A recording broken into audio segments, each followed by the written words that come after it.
Hello and welcome to the Getting Geeky show.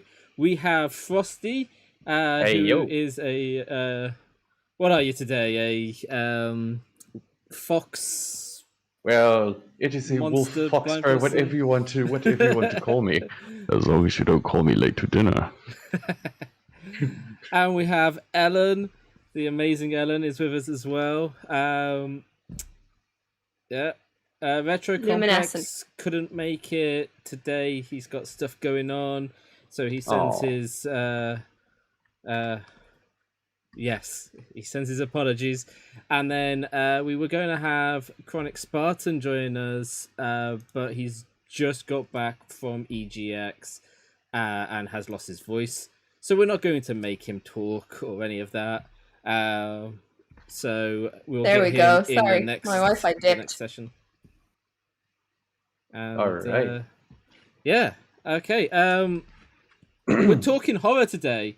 Horror is one of my favorite genres. I believe it's also one of Ellen and Frosty's favorite genres. So this should be a good, wonderful conversation. We're going to actually hand straight over to Ellen right now, because Ellen is going to talk a little bit about the history of horror and Halloween. Woo! Yes. So I'm a reformed goth, sort of, not fully reformed. So I have an interest in all things spooky, scary, macabre. And also I'm Irish, and Ireland is where Halloween is from. It's from the Festival of Samhain, not Samhain as Buffy and Charmed would have led you to believe it was pronounced Samhain. And basically, it was a night of the year that the dead and the spirits of like heaven and hell could like roam the earth freely. So you would have to like carve turnips, later pumpkins, to ward them off, or you would have to like dress up your children so they looked like little monsters, and the demons wouldn't drag them to hell, essentially. And it leads right into the 1st of November, which is like a very religious day for us when we go take care of our family graves. So it's all very spooky here. And of course, Irish people love to emigrate abroad, and they brought it with them to the States and other places like that. So that's kind of like a very brief, bad introduction to Halloween in general. I see. It's also my mother's birthday, so well, happy birthday to Mama Ellen. Just a quick question on that history that I've heard now. Why was it turnips along with the pumpkins? Because I've never heard of the fact that they had to carve into turnips.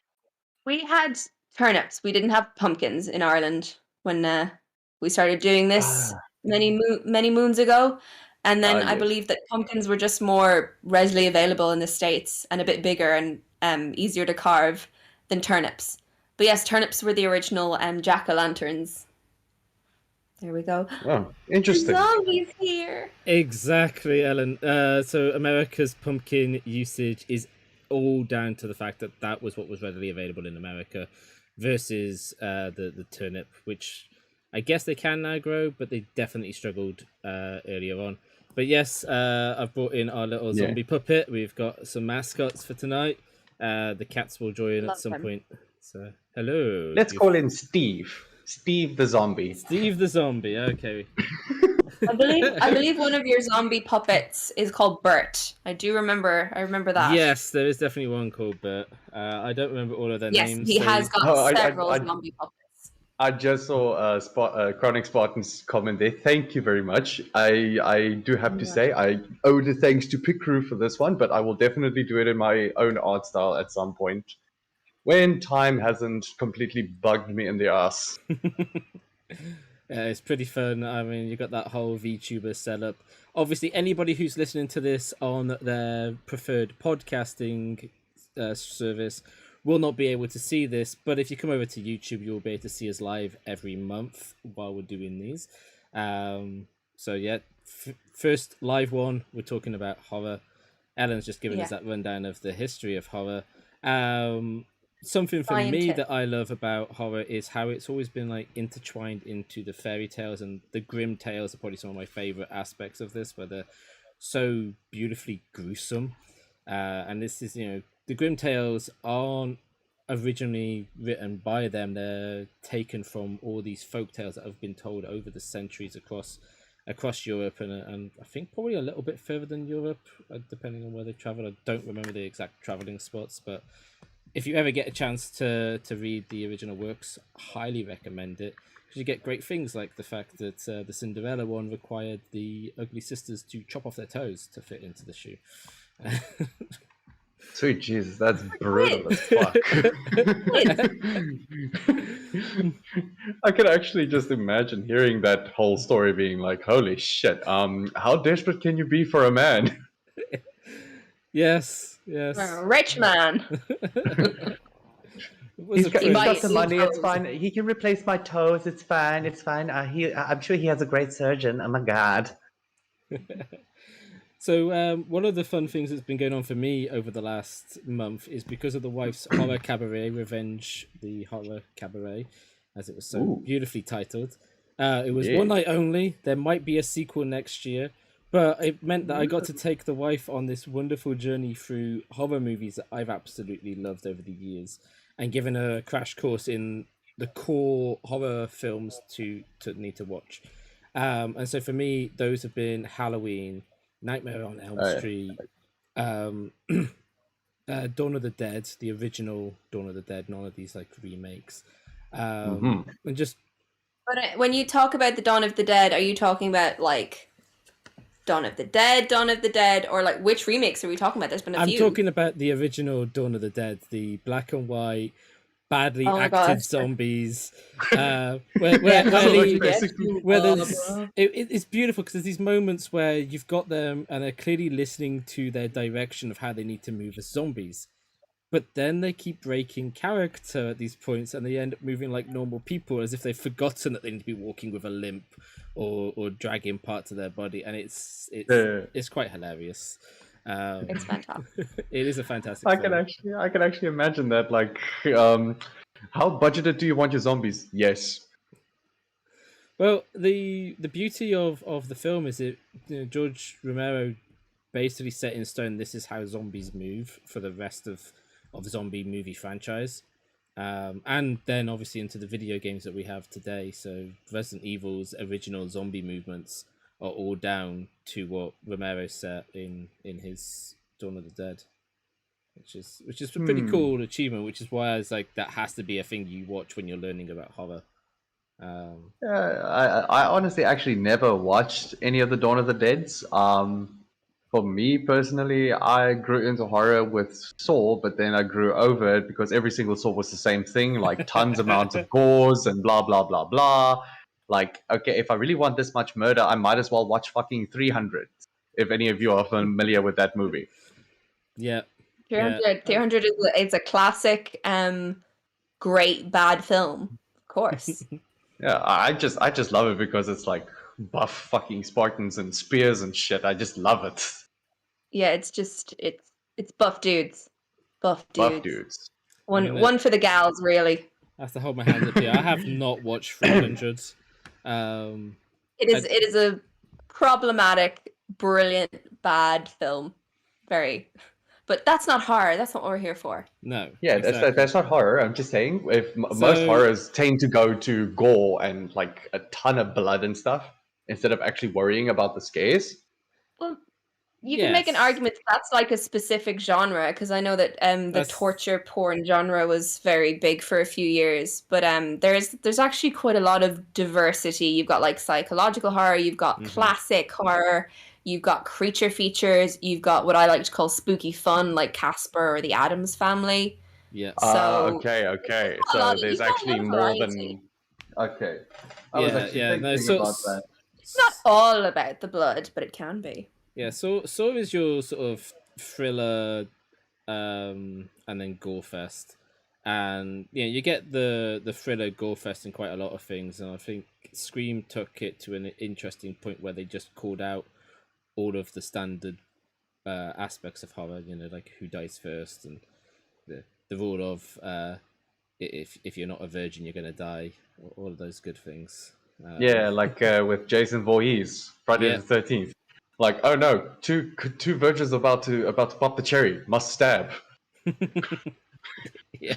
Well, that's it. It's always been like it's often been like a commentary thing on like moral panic about something or other. So whether it's like kids doing drugs or kids having sex or communism or like I'm just- satanic panic, like it's always a systematic, like it's always like a reaction to something and like how people react to things in the real world.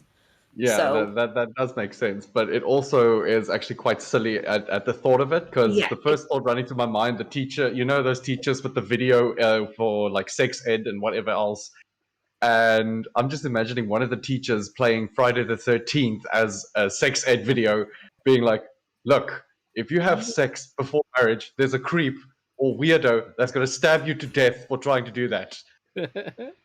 well, that's kind of like the classic like horror urban legend of like the couple making out in the car and there's like they hear a radio broadcast of like a psychopath is broken out of the mental asylum and then later on they find like a weird hook hand on their car door. Yeah. That is based on kind of a true story. That's true, Which yeah. is the Texarkana murders. Now there was no hook hands involved, but it was he was like one of the he was one of the first serial killers to like specifically go to like lovers lanes and attack like young teenage couples and things like that.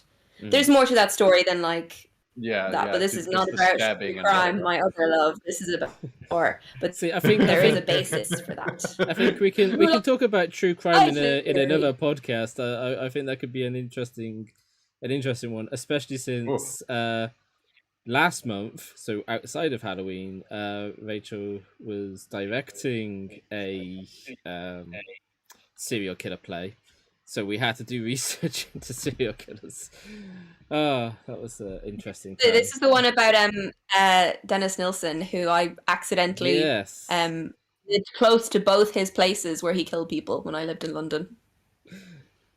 So I'm here to talk about Dennis. We'll put Well, that it seems aside like as I'll another have- episode.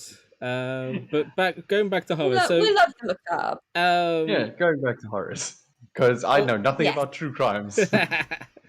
all time I'm a white woman. favorite. I love true crime. Yeah, that's a stereotype and a half.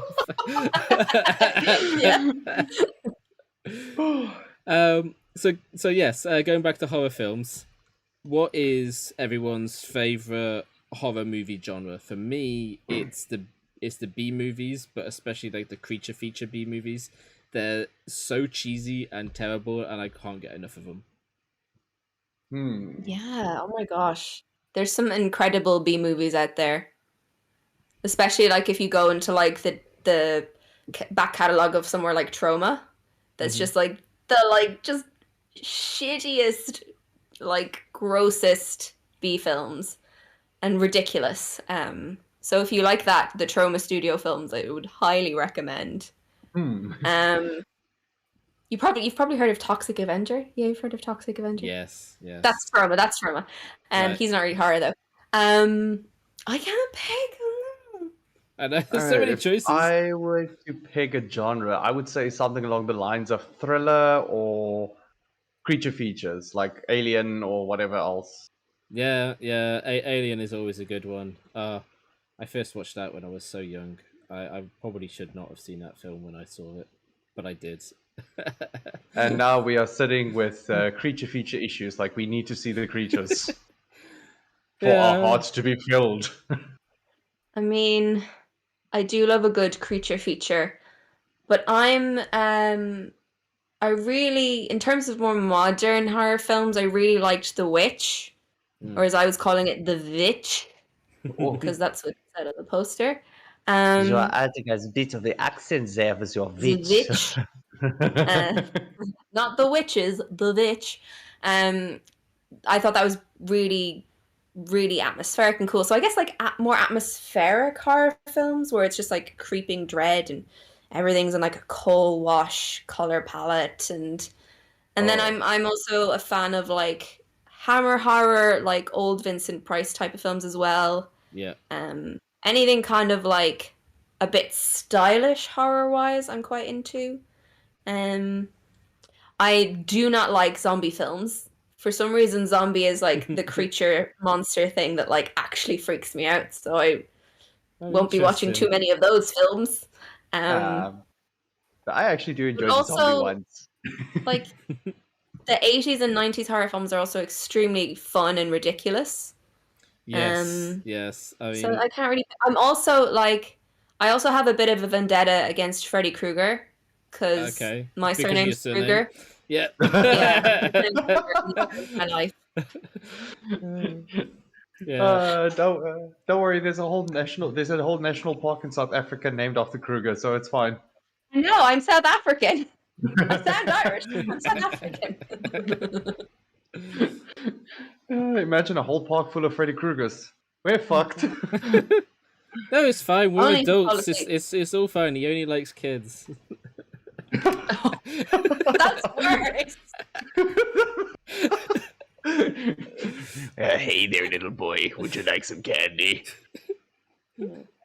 Anyway, so yeah, that was my very long-winded answer to like, I like lots of things. That's fair enough. I mean, the vampire genre is also one that I love for all the wrong reasons. But there's some really good vampire stories, and then there's some trash ones. So. One of the few things that I like about the zombie films in horrors is like how I can look at a zombie while I'm watching the movie and think to myself, fantasize on how many different ways I can kill it. I mean, a rotting corpse that's walking towards you is kind of ludicrously easy, and one of the things that I'm always annoyed with is none of these films have talked about the simple fact that a zombie is never going to survive in an Arctic location. Yeah. That blood is just going to get frozen, and they're not going to be a problem.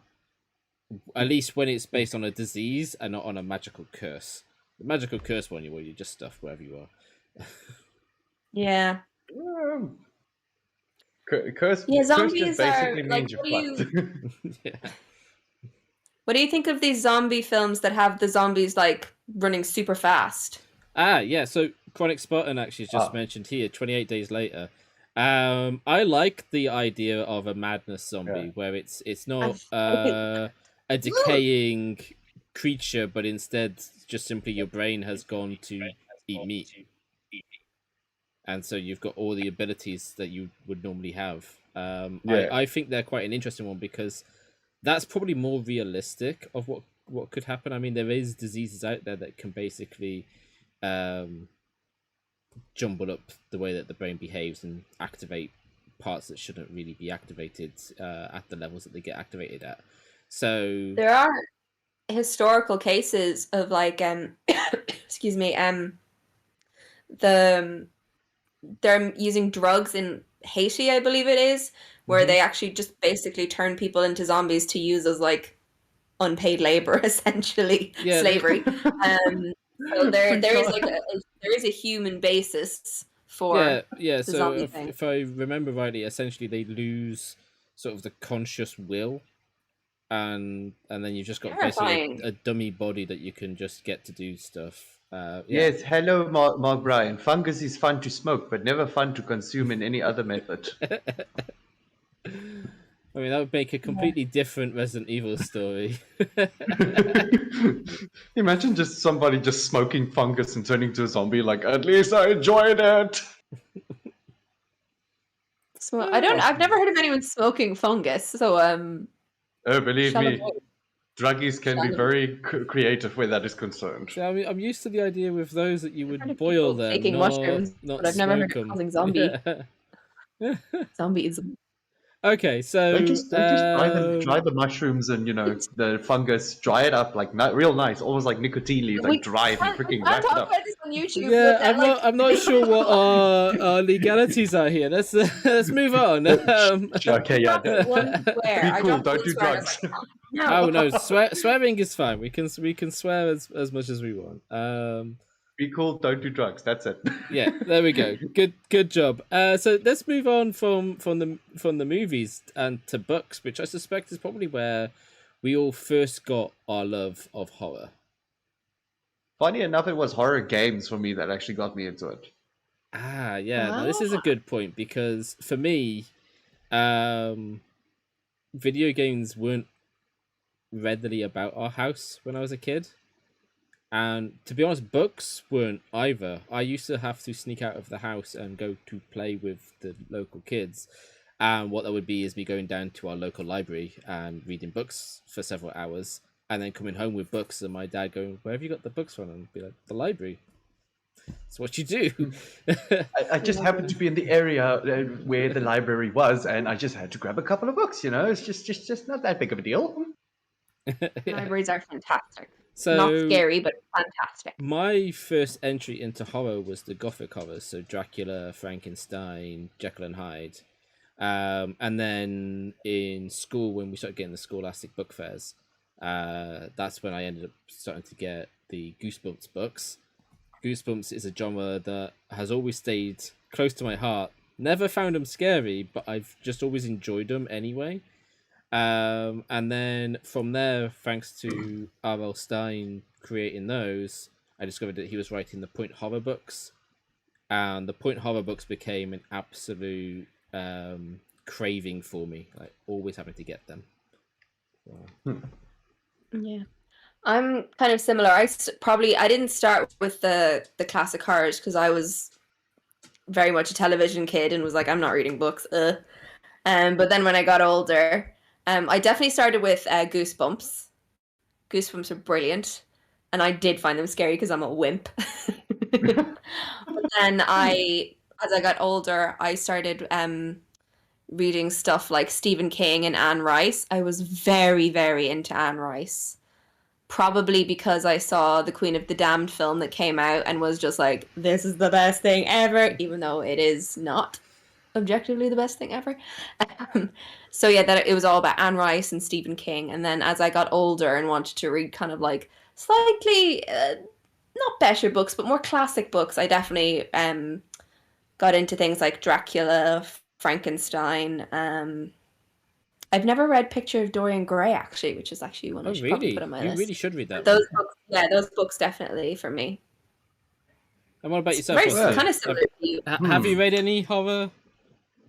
I've never actually read full-on horror books. I only remember reading one Goosebump book, and I can't even remember the freaking name of it. All I remember, the Goosebump title was Green. That's all I remember about it. It was quite a good couple of years ago. There was quite a lot that would have had green. Yeah. I always thought it was snot. Yes. Yeah. I thought it was I always thought it was rotten pieces of flesh that were carved out into the letters of Goosebumps. But that was just my psycho brain working. Like, oh, it must be snot. It's slime, I think, was the design. My favorite of the Goosebumps series was always the Horrorland novels. Yeah, basically you just go into this perfectly fine seeming normal carnival or theme park, and then people seem to start disappearing. It's not as busy, and then these people I thought were in costumes are actually monsters and they're all out to eat us, and there's no exit anymore. Oh crap. And it had kind of like a Silent Hill vibe to it, because the Horrorland theme park just randomly reappears around the world, and always reappears as a new carnival opening up, and flyers just appear. Not suspicious at all. No, not suspicious one bit. It actually reminds me of the latest D&D book, which is a lot. Yeah, you wouldn't suspect. Well, this is it, but this is like supposed to be a fully established theme park that just appears overnight, just out of nowhere. Yeah, I forgot that. Either we have a lot of people working overtime, or they are superhuman that can put up tents in mere seconds. Brian has come back to say that the Goosebumps logo is monster blood. Well, that would actually make a lot of sense. Yeah. How much less disgusting than snot, really? When you think my about god, it. Brian Starlord with the pun gave away all my dead batteries. They were free of charge. Comments. Am I supposed to be on YouTube looking at comments? You don't need to be. We will be walking through those. I could actually put up a picture of what my screen looks like just to be a part of this podcast right now. Like, one half of my screen is for the YouTube tab with the comments where I can read. The other half of my screen is for the Discord call, and then in the little corner of my screen is my my tab just to get my avatar working here. Yeah. Now this is then where I just get to show off with the fact that I've got 2 monitors stacked on top of each other, and then the laptop screen. So I've got everything One running. day shall be my turn. One day shall be my turn to have a second monitor. So continuing on with the books, the book I'm conversation. I've got it on my phone. One of my I mentioned the Point Horror books, and there were some really great books in those series. R.L. Stine's Point Horror books show such a drastic jump from the style of writing he has for Goosebumps to how he is in Point Horror, where they get quite scary. And you had ones like The Babysitter, which was a short series, sadly not been turned into a film, and the Netflix Babysitter is a different story altogether.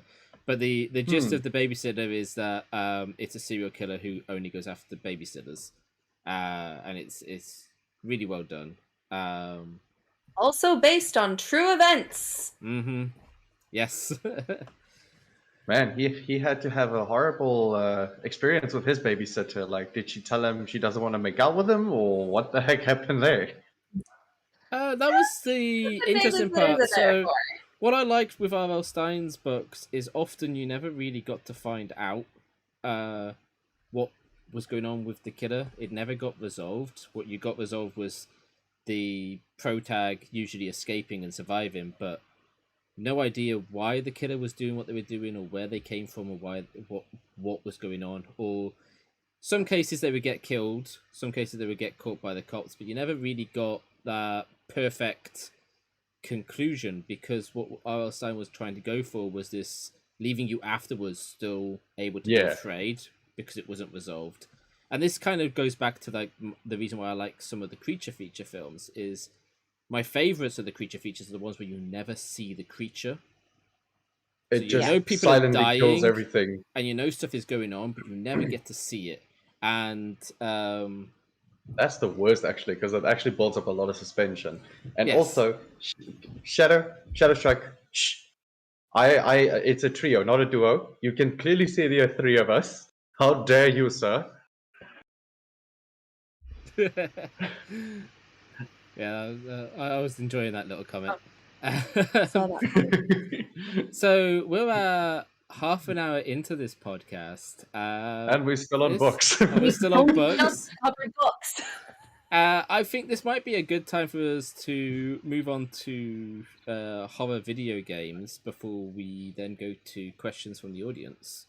Ooh. Yeah, I think you guys are gonna have to take the lead on this one because I'm fairly new to video games. Yeah, I'm going to give you a good line of decent horror games that you can get your teeth into.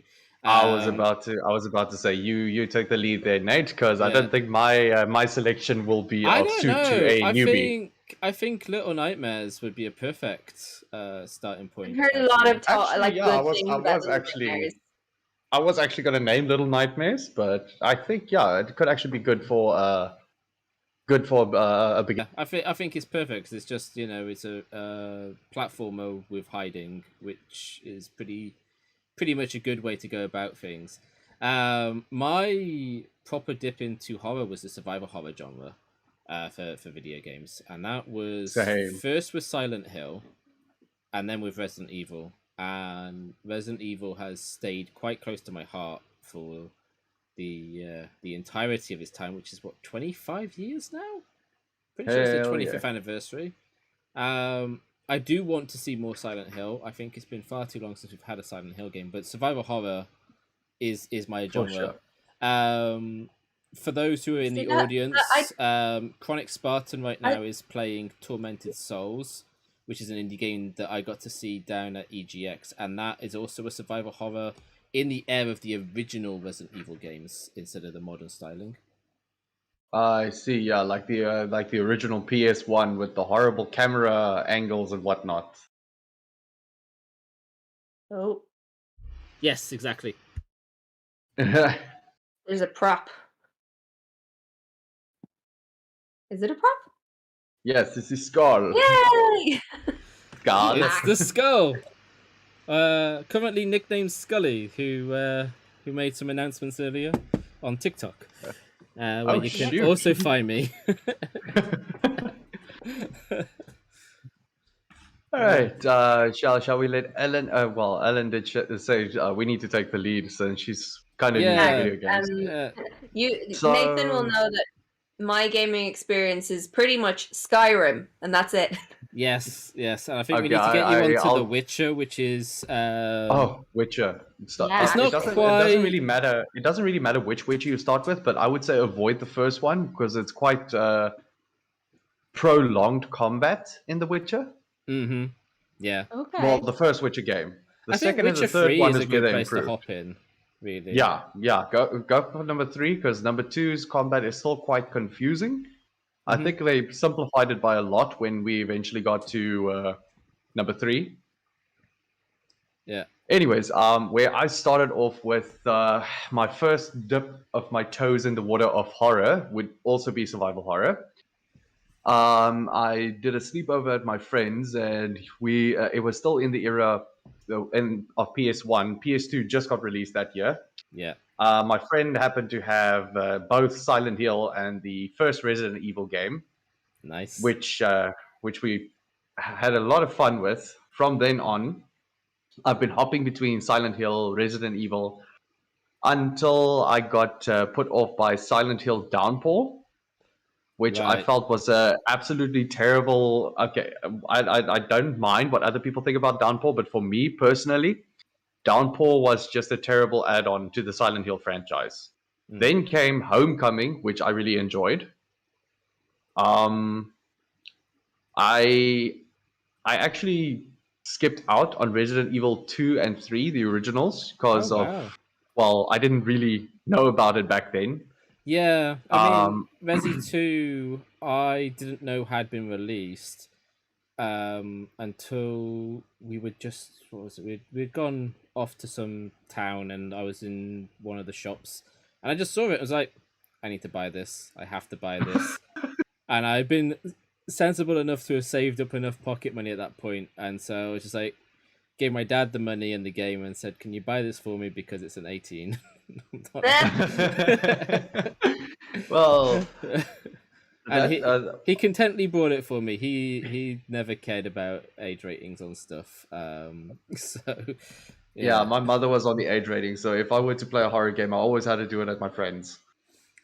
Because, freaking Christian, like, oh my god, it's a fucking zombie. It's against Christ's rules. What the fuck? But anyways, that's when I went over to PC gaming, which I also played a good couple of survival horrors in general. I started off on PC horror with Slender, the 8 pages, the original Slender game. I have not played and it's actually a free thing, I think. I say that, and they're nearly. You have to run through the dark as far as being stalked by a man flooded with tentacles. And you have to get like the bits of paper. Yeah. The 8 pages. Yeah. That's when my one friend introduced me to Amnesia: The Dark Descent. It's been an absolute horror fest for me. It freaked me the hell out the whole way through. I never did Machine for Pigs, sorry, because I heard a whole lot of bad things about it. Like, it's not that great. And I did. Oh yeah, I almost forgot. I started Resident Evil again at number 4 and went up. So yeah, I still need to get around to finishing 7 and actually start 8. But we've got quite an interesting question actually in the chat. Yeah, I was gonna hold that off for when we enter question time in a second. Because go. Yeah, I agree. It's quite a good question. Ties up a few parts. So yeah, no, for what was I even saying? My brain's just gone off on a different track.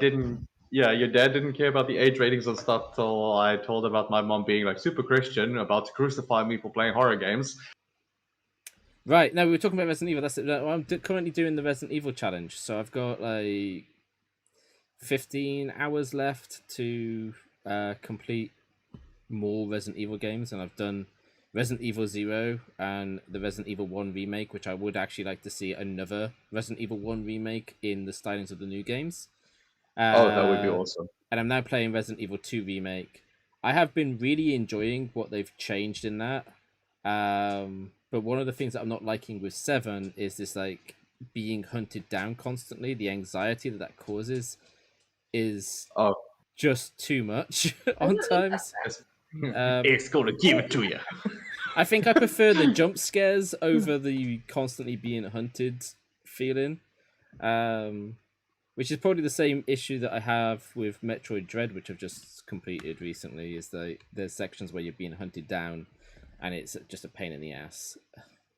Makes me it gives you a lot of panic pressure, pop and up. pressure make brain no work. Yeah, exactly. Exactly. You were saying, Ellen? No, that idea of just being like constantly on edge in a game and not just even like that just doesn't sound like my type of thing. Ugh. Then I would not recommend playing Amnesia. Any of the I'm Amnesia games. Person already. I don't need that.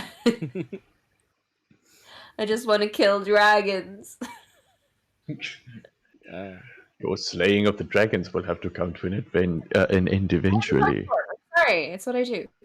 So while we're on the subject of games and horror, so Ellen and I play D&D, and recently in our Adventures League sessions, we've started doing Curse of Strahd, which is basically Dracula as a D&D campaign, which is pretty cool.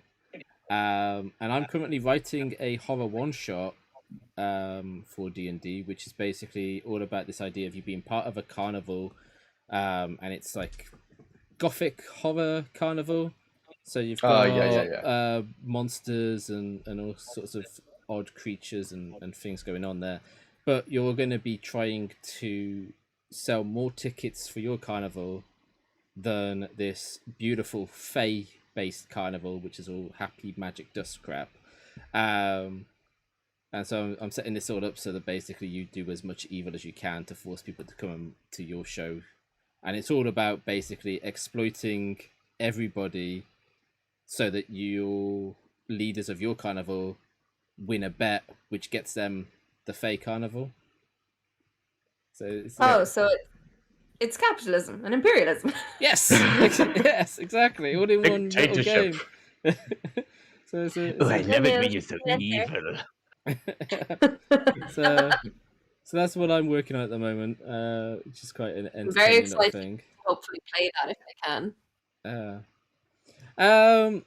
Shall we go to questions from the audience? I think this is a good time. Before we Should. go over to the questions from the audience, I just want to go back to that Resident Evil 0 and 1 remake in the new game styles that you were talking about. Yeah. Correct me if I'm wrong, it was on the first Resident Evil game where you had that giant spider boss fight? Yes, the giant spider boss fight was in Resident Evil 1. Yes. That's So awful. I think that would trigger a lot of arachnophobic people, having a giant ass spider in a third person perspective in that manner. Like it jumps behind you, they're just like, oh my god, where the fuck did it go? The over the shoulder shot for that would be quite terrifying. Yeah.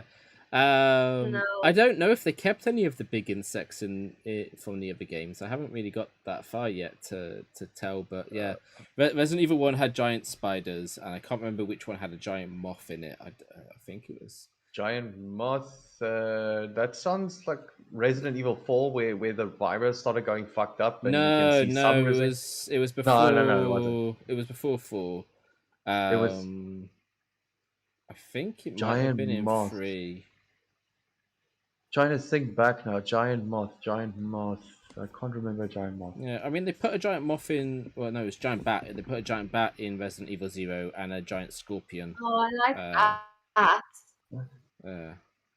But no, I think Resident Evil's done quite good with expanding upon things just by having a virus that mutates you and then creating strains of it, and then the latest stuff, which is all about this parasite that further does dodgy stuff. Yeah. I mean, I'd like something a little less close to real life at the moment. Well, yes. I mean, that's the other thing, right? We are practically living a horror story of our own. Yeah.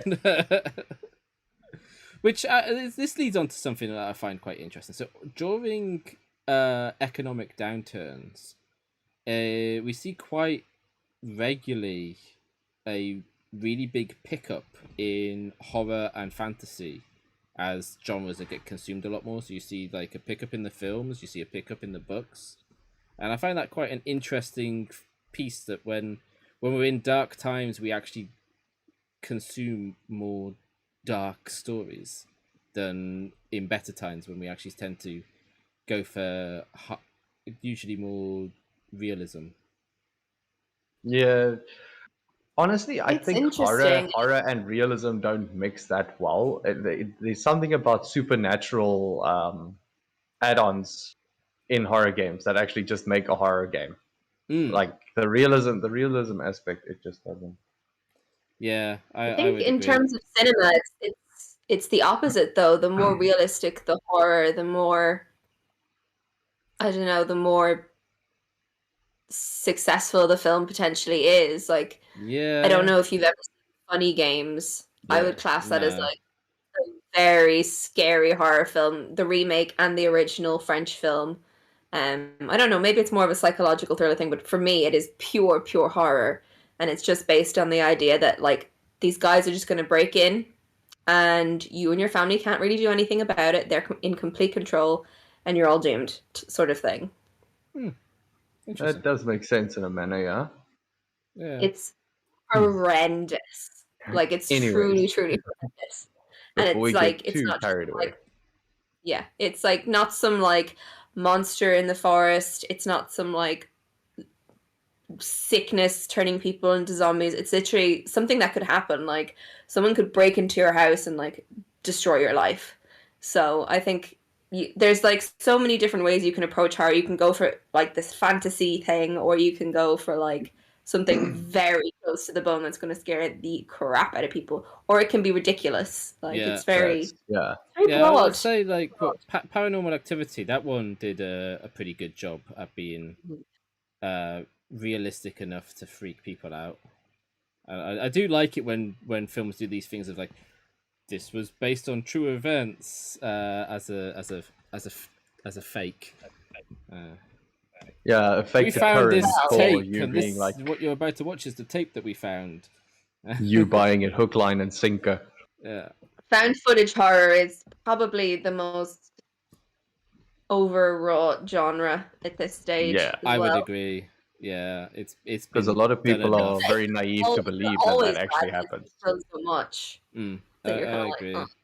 It's the same with slasher. Slash has been overdone at this point, and that's why I'm not all that fussed by slasher anymore.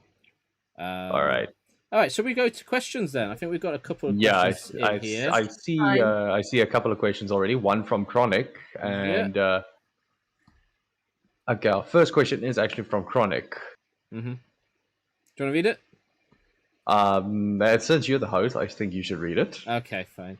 So CHRONIK asks us, what video game horror movies do you prefer, Resident Evil or Silent Hill? I would like to point out at this point, CHRONIK, that you forgot that there is also Alone in the Dark. Oh yeah, Alone in the Dark. Oh fuck, I love that. I haven't seen the Resident Evil films, but I have seen the first Silent Hill film, and that was awful. It amazed So the me. pyramid head guy was like very upsetting. Yeah, I have to say, I was amazed at the fact that the Silent Hill film it came across cheaper and worse than a B movie. Like, I've seen better quality student films, and It was that very bad. was annoying as it was. I could tell the concept was good though, even though I wasn't aware at the time that it was based on a video game. I could. It was a very disturbing concept of just suddenly being in this like weird world, and like there's this siren that goes off, and then horrible things happen, and like you just have to fucking hide or run. Like there's like no that is choice, genuinely scary. The film was. Yeah, I think it really sucks because I think a Silent Hill film could have been done really, really well, but I don't think they had the right. I just don't think they had the right writers or director involved in it to do it. I don't think they had the right formula. Period. Yeah. Because I mean, the protagonists and the other characters could easily have taken some of the environment, like lead pipes or something, just to fend off some of the creatures on the Silent Hill type of deal. I mean, Pyramid Head is tough and everything, but you can at least fend him off just to get a head start on the running. I mean, sure, he's slow, he's strong, but Well, yeah. I mean, this is kind of the thing. Pyramid Head is just somebody you can escape. Like you can just outrun him. So I mean, sure, he's sneaky with his long sword just coming up out of nowhere, but yeah, he's not fast. You can dodge it. yeah, exactly. So I mean, the video games have proved it on multiple occasions. yes. I need to get round to finishing off Silent Hill 2. That's one where I can handle being chased down because it's easy to lose and get past the problem of Pyramid Head. So Yeah. I do like that one. Silent Hill 3 was also a good moment in the game, and I love that most of their trailers just pushed about how many hair pieces were able to be moving in it. Like that was their big. Alongside the story, they were pushing like, look at all this graphical advancement we've done that you've never seen before. Look, we're going to make a music video with this game. It's quite hilarious. But in answer to Chronic's question, for me, I would say I prefer the Resident Evil films. I did actually enjoy the Alone in the Dark film. I think that the Resident Evil films went very much off track and went chaotic. But there was still something there to enjoy, even with the ridiculousness that was in them. I think the new Resident Evil film that they're making is going to be much better. The Resident Evil animation films, the ones that actually tie into the game story, those are really good. The new TV series, not so good. Which is probably what's giving me my biggest doubts about the new film, is that I don't think that TV series was well done. And so I'm not sure if this game is going to be well done, especially since it looks like they're merging Resident Evil 1 and 2 as parallel storylines, which isn't quite right. Resident Evil 1 takes place 2 months before Resident Evil 2. And I think that's an important part of that story arc, is this stuff happens, and then a whole 2 months difference before everything goes fucking downhill. Well, yeah. It's also important because of how it interlinks with other stuff that's going on. So, yeah, I guess I'm hoping that the new Resident Evil movies actually fix the current horror video game problem, which is that there isn't really a good one. There's just okay ones with slightly better okay ones. Actually, earlier in the comments, Chronic Spartan has mentioned Dead Space, and that is also a franchise that I have thoroughly enjoyed. I finished number 1, 2, 3.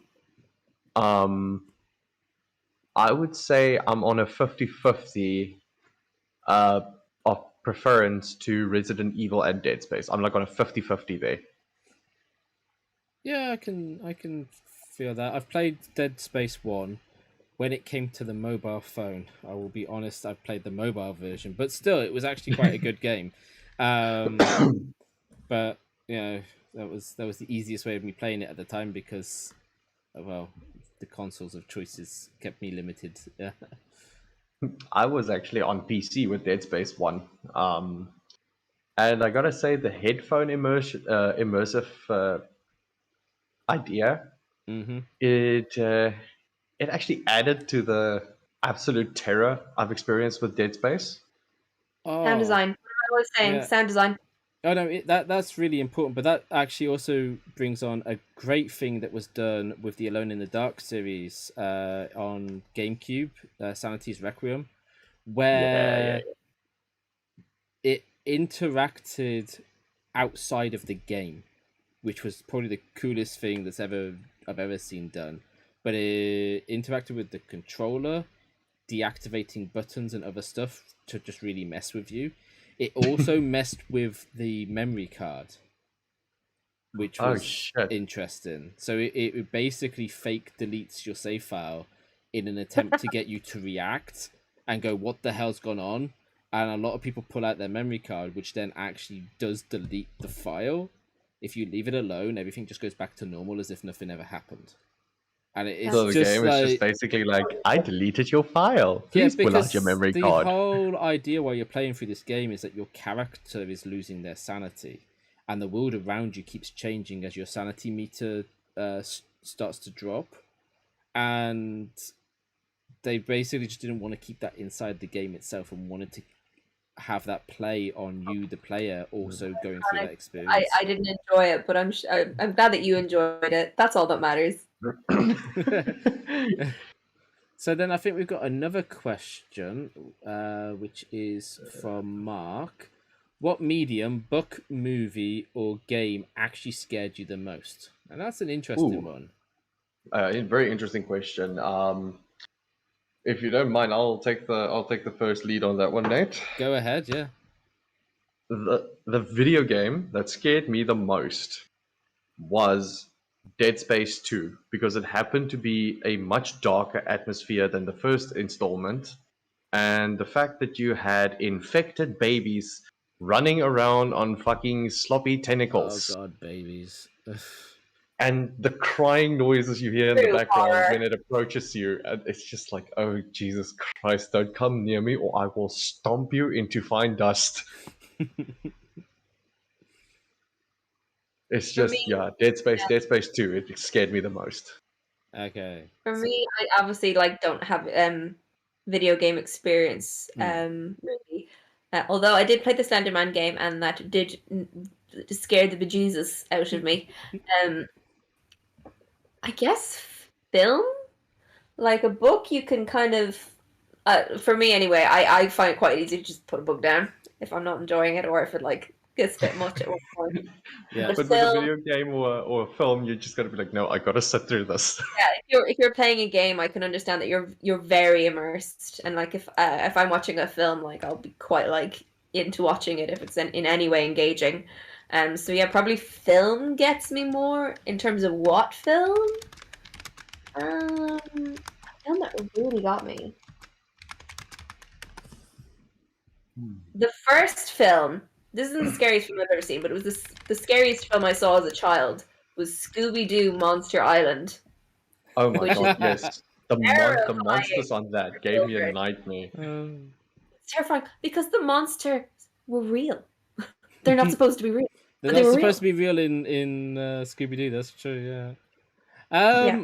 So that film scared the crap out of me as a kid. So that one, I'm gonna say. I'm gonna have to say I'm not sure. I've never really scared easily. I don't know why. I just haven't. I guess for ones that have left my heart racing the most, it probably was books, to be honest, because that was my first real jump into the horror genre. Outside of as a baby, because I wouldn't sleep, my dad would just have me up on his lap with whatever he wanted to watch, which would be a whole ton of horror films and the boxing. So he probably is the reason why I'm quite numb to horror films and horror games in general. So yeah, I guess it would be books, and but I'm not really sure who. Stephen King never really scared me.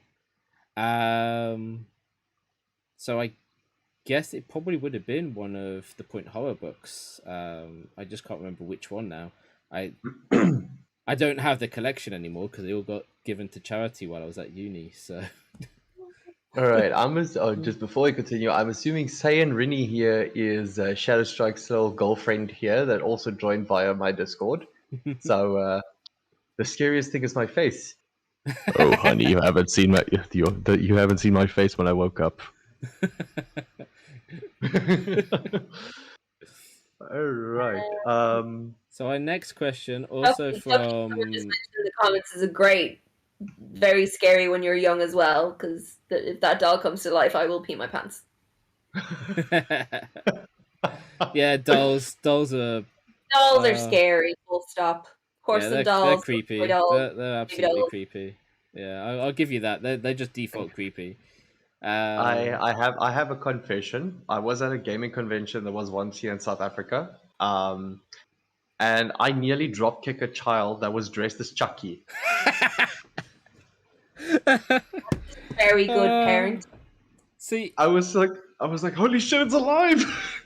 my first time watching Child's Play was when we lived in Wales, and we had this small little video rental store, and basically their basement was just horror, just endless horror. And so we would go there every week, me, my brother, and my uncle, and we would just pick a couple of horror films, and that would be what we were watching that week. And yeah, Child's Play was one of those. And once we watched the first one, we're like, we need to go and get the rest of them. We need to see the rest of this story. But I think that again is a series that's been dragged on now and has basically ruined it. Yeah. Okay. I did meet, I once met Jennifer Tilly, who plays Chucky's girlfriend in the series. And she was very nice. She came into a cafe I worked in and she was super, super lovely. So Jennifer Tilly, we like her. Oh, well, as long as we like her, that's a good thing. Right. Our next question from Chronic Spartan: favorite horror genre, which we have established earlier in the stream, but we can re-establish it. For me, it is survival horror or thriller or creature feature. Yeah. And for me, it was creature feature, B movies, and survival horror in the game genre. However, when it comes to books, which I didn't really actually mention genre-wise, I actually quite like supernatural and slasher fiction when it comes to novels. I'm a fan of classic horror, kind of more atmospheric, gloomy, spooky horror. And I love a good bit of spooky fun, like your What We Do in the Shadows, Casper, great film. Addams Family type stuff. Honestly, What We Do in the Shadows if you is the best of all time. if you haven't seen it yet, What We Do in the Shadows is it's perfect. It's the perfect vampire movie. It's the best vampire movie ever honestly, made. watching it, you get Nosferatu given to you anyway, so you don't need to even go and see that film. Then it's just perfect. Also, they have done a couple of spin-offs of the film. They have done a spin-off of What We Do in the Shadows itself, which is about vampires being flatmates. Yeah. And then they also have Wellington Paranormal, which is one of the funniest shows I've ever watched. So if you get a chance to watch Wellington Paranormal, it's the two cops from What We Do in the Shadows, and they are hysterical. Oh, I need to see that. Did they do one with the werewolves? Love it. Did the werewolves get their own spin-off? No, but they do pop up in Wellington Paranormal Yeah. a couple of times. Sounds like a couple of installments that I need to check out. And then Mark's asking, did you ever hear of a game called Among the Sleep? Oh, yeah. Also, It's a 2-year-old. before I answer Mark's question there, I see let's call her Taylor because that's her name. The spooky game that scares people still to this day is Dead Space. Funny enough, Taylor, before you joined, we were actually talking about Dead Space and how I enjoyed it, and the fact that a fucking baby comes towards you on the second installment, which scared the absolute shit out of me. But anyways, to answer Mark's question from my side, I have heard of it, and I know Epic Games has given it away for free, which I am meaning to get into on my streams if I could just control the fact that I get loud on a horror game. Wait, is that one of the ones that was just recently given to us? Yes, Among the Sleep. Oh, That's man, the one. yeah. So yeah, I've got that in my Epic store now. That actually is a good pro tip to you, Ellen. For PC gaming, installed Epic Game Store because you just get free games every week. Yeah. Well, there we go. And Steam also has a good amount of free games. I mean, a lot of free games every day getting at it. Yeah, they do, and the indie game genre is always a good place to find stuff. Yeah. Actually, there is a really good video game, and Streets of Red. Streets of Red is a horror video game, which is basically like your Streets of Rage. So it's a side-scrolling beat 'em up. But it is a mix of horror movies as all of the bad guys that you're fighting. and so like That's you get I'll be right back. I hear the monitor going off. and it's a 4-player game, up to 4 players, so that's really cool. But the heroes that you get to play are all based on heroic video games, so you can play as like a dodgy Link who's got like a trash can as his shield and a dodgy sword. That's amazing. And so it's just a perfect combination. I highly recommend it, and the fly and all of that are like your big bosses at each section. So. That's so good. Like, that actually sounds like a horror game I'd quite enjoy. I know there are horror games where you can be the killer as well. Yes, I think I'd find that stressful. Dead by Daylight, and sadly now taken down. There was Friday the 13th. So, but Dead by Daylight's been getting lots of updates. So they've got a Silent Hill one where you can play as the. All right, I have returned. Yeah, they've got a load. I'm not going to go through one more. I'm not going to do a sales pitch for it because I haven't actually had the chance to sit down and play it. But it's if you get Google Stadia, you get the game for free as part of their Pro package. Ooh. Oh, that's nice. Because I need more things to distract me from studying. Yes, I can give you lots of things to distract you from studying. I think that's it. I don't think we've got any more questions from the audience. It does not seem like it. We are technically timed, so I think this would be a good point for us to end the podcast. Say thank you to everybody who's joined us live, and thank you to everybody who is watching, listening to this on whichever podcasting platform that we happen to have got ourselves onto. You can catch us every month. I think we've agreed that it's the third Sunday or I think it was the third Sunday month. Third Sunday. You have to remind me every single time. You do know that. Yes, I do.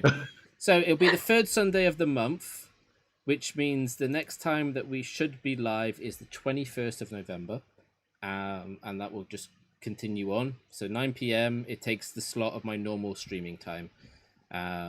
So yeah, we will see you all next month to talk about something that we haven't yet discussed. So we'll come up with a genre. Top secret plans. Yes, we'll be planning away.